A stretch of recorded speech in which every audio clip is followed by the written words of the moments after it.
White Blood Cell, presentation by Windy Maulana.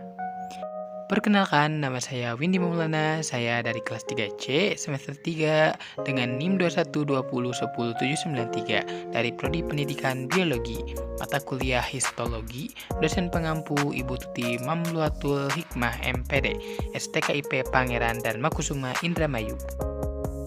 Topik pembahasan dalam presentasi kali ini, yang pertama yaitu karakteristik dan fungsi leukosit, yang kedua sifat-sifat leukosit, yang ketiga jenis-jenis leukosit, yang keempat proses imunitas oleh leukosit.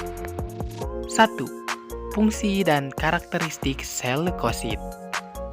Fungsi sel leukosit. Fungsi dari sel darah putih adalah untuk membantu pertahanan tubuh terhadap infeksi. Karena selain mampu bergerak secara ameboid, sel leukosit juga bersifat fagositosis. Sel-sel leukosit yang berfungsi melawan penyakit disebut antibodi. Contoh antibodi misalnya limfosit yang mampu menyerang dan menghancurkan organisme yang spesifik seperti bakteri dan virus. Karakteristik sel leukosit. 1. Jumlah normal leukosit di dalam darah manusia sekitar 5.000 sampai 10.000 sel milimeter per kubik. Yang kedua, sel leukosit lebih banyak beraktivitas di dalam jaringan, bukan di dalam pembuluh darah. Leukosit berfungsi untuk melindungi tubuh terhadap benda asing, virus, dan bakteri.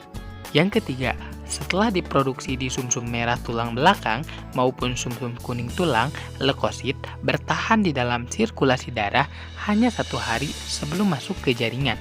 Leukosit di dalam jaringan mampu bertahan selama beberapa hari hingga beberapa bulan bergantung pada jenis leukositnya. 2. Sifat-sifat leukosit. Sifat-sifat leukosit. Yang pertama, diapedesis. Mampu keluar menembus pori-pori membran kapiler menuju jaringan. Kedua, bergerak ameboid, mampu bergerak seperti amuba sehingga sel menjadi lebih panjang hingga mencapai 3 kali panjang sel awal dalam waktu 1 menit. Yang ketiga, kemotaksis, pelepasan zat kimia oleh jaringan yang rusak menyebabkan leukosit bergerak mendekati kemotaksis positif dan menjauhi kemoktasis negatif sumber zat.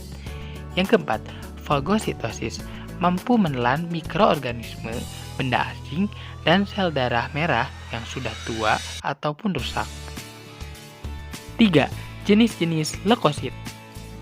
Yang pertama, neutrofil, jumlahnya 60-70% dari jumlah sel leukosit dan memiliki umur 6-20 jam. Fungsinya memberi tanggapan pertama terhadap infeksi bakteri.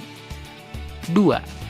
Eosinofil, jumlahnya 15% dari jumlah sel darah putih. Sifat fagositik tetapi mempunyai enzim penghancur. Fungsi berhubungan dengan infeksi parasit.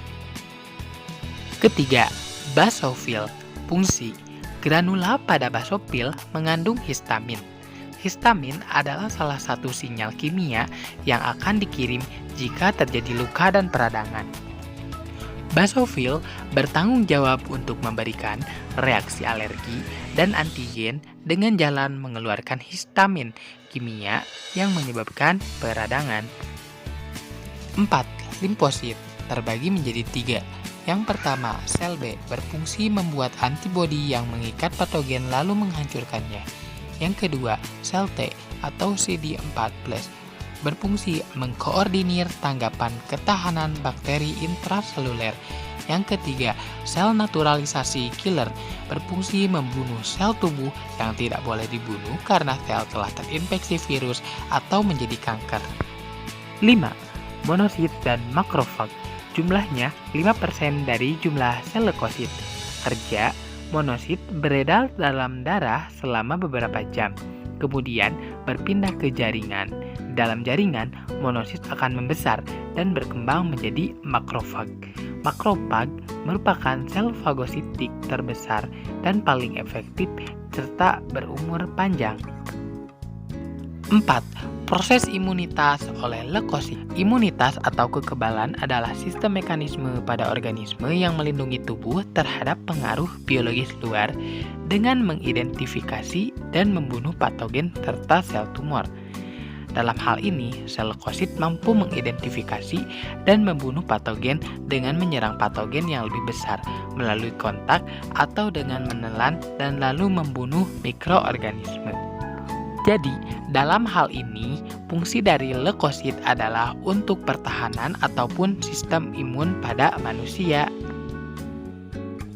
Kesimpulan, jadi secara umum, sel darah putih berfungsi untuk membantu pertahanan tubuh terhadap infeksi melalui proses fagositosis yang nantinya akan melawan penyakit atau disebut dengan antibodi.